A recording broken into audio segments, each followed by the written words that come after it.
Alright, good morning YouTube.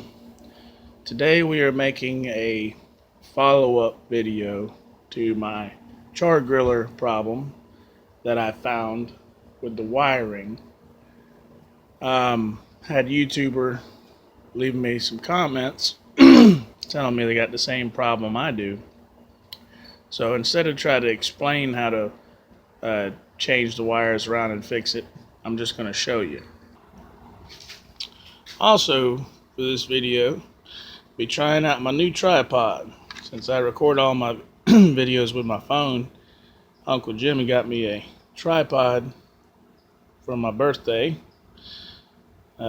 He saw one of my videos I was having a hard time recording, saying I wish I had a tripod or somebody to hold it for me. And he saw that, so thank you, Uncle Jimmy. We're going to try this out.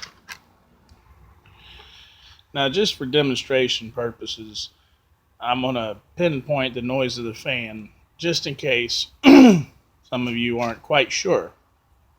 When you turn the unit on, the fan will start, and the fan should never, ever turn off until you turn the unit off.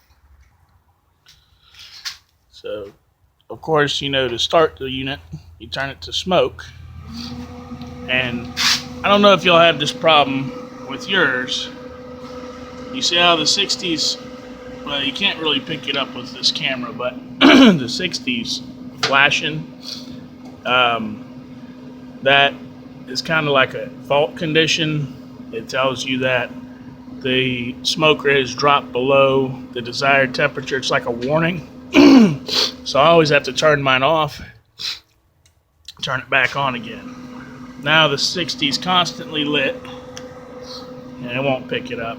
It won't. It's constantly lit. 60 is what my temperature is outside right now. So you turned on, the temperature out of the grill should be solid lit, and you'll have 3 dots, dot dot dot. That's indicating that the igniter element is on, and you're rocking and rolling. So very easy to pick up that noise. That's the fan.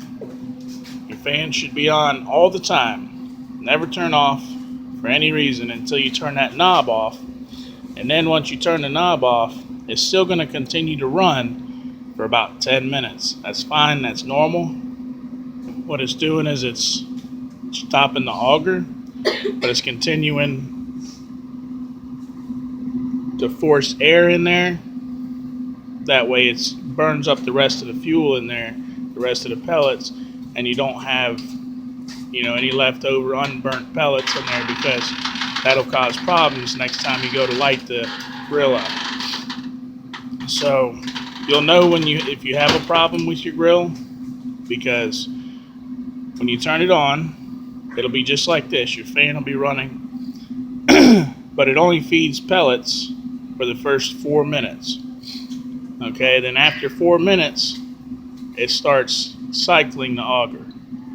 So if after about 4 minutes your fan quits blowing, then all right, we know that you got your wires crossed. Turn this off. All right, now I'm gonna show you how to pull off the bottom cover. I'm gonna pull out the wires that you need to get, so you know which ones to swap around. Alright, so we got 5 screws. Got one here, one right here, and same thing on the back side, 2 over there. One right here. So that's total for 5 screws. Let me get this thing unscrewed and drop down. And as always, before we're working on anything electrical, turn the power off. Don't want to get shocked. Now, we've got the screws out. Okay.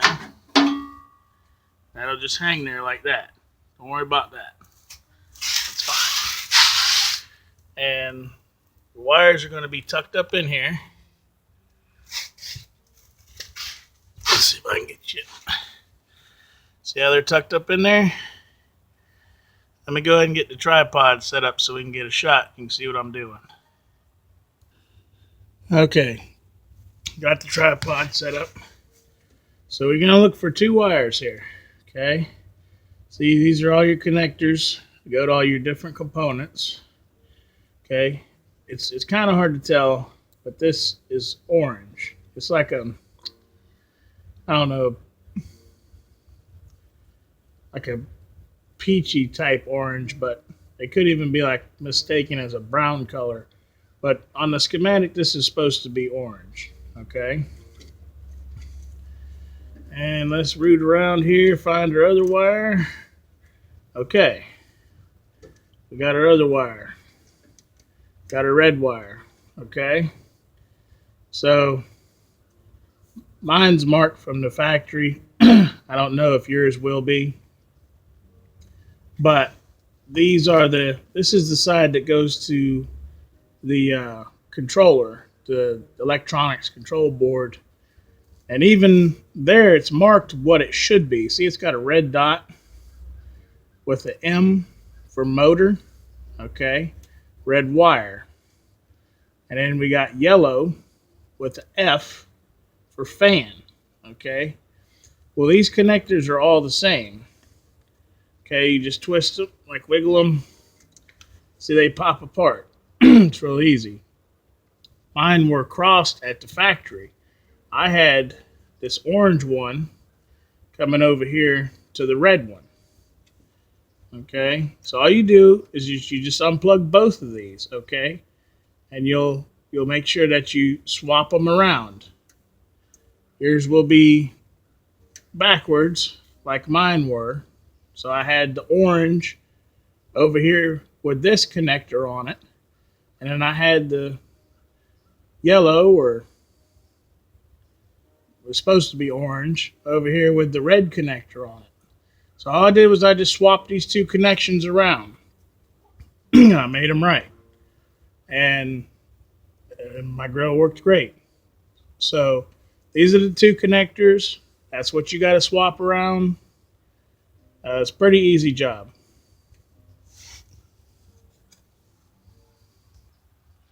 And one more little piece of advice I give you guys, because you'll probably be like me and you messed with this smoke knob and got it all out of whack. There's a little bit of talk about it in the manual, what it is, and I'll give you a little bit better idea. This is basically a feed rate adjustment. You'll notice over here in the corner of your display, you'll have P0 through P7. What it comes on from the factory is P2. That's the, like factory setting. And what it does, if you look in your manual, you'll see a tables for feed rates. And all of them have 18 seconds, and then it has however many seconds it waits before it starts another cycle. So the 18 seconds is 18 seconds on of pushing wood into the grill, and depending on what this is set at, that's how long it waits before it feeds some more wood. Now, don't quote me on this, but I believe like P2 is it waits 120 seconds before it feeds more wood. Now, what is that for? Well, when you're smoking, what that'll do is if you raise the number, say you're like P2 and you go to like P4, the higher the number, the more the smoke. Excuse me, from what I understand. So it'll wait longer, it'll put some wood on the embers. They'll sit there and smoke before adding more wood to it. Now, this has a different function whenever you're in cooking mode, anywhere from 180 all the way up to high. So let's say that you're at 300, and let's just say it's maybe a little bit too much. It's staying around 315, 320, something like that, which mine hasn't done. But what you can do is you can adjust this. Try clicking it to P3. And what that'll do is that'll slow down it'll give more seconds before it adds more wood. So in theory, it should lower the temperature of the grill because it's not adding fuel as much. So basically, this knob will be to tweak your temperature. Um, mine's is dead nuts on. I mean, I set it for 300. It's 300. I haven't had to adjust this.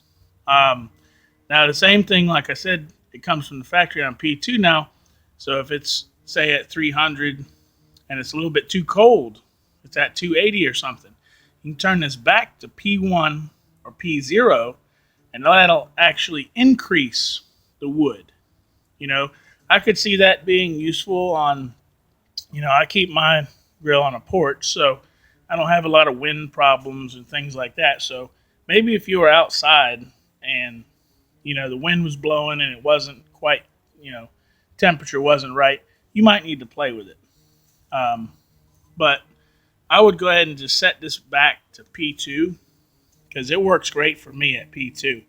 If I put it on smoke, it gives my food plenty of smoke, and it keeps the temperature set just right. So, all right, guys, that's it. If you like I said, the way you'll know if you have this problem is if your fan cycles on and cycles off. It's not supposed to cycle at all. Your auger is supposed to cycle. So if that's the case, then the wires were crossed at the factory. All right, YouTube.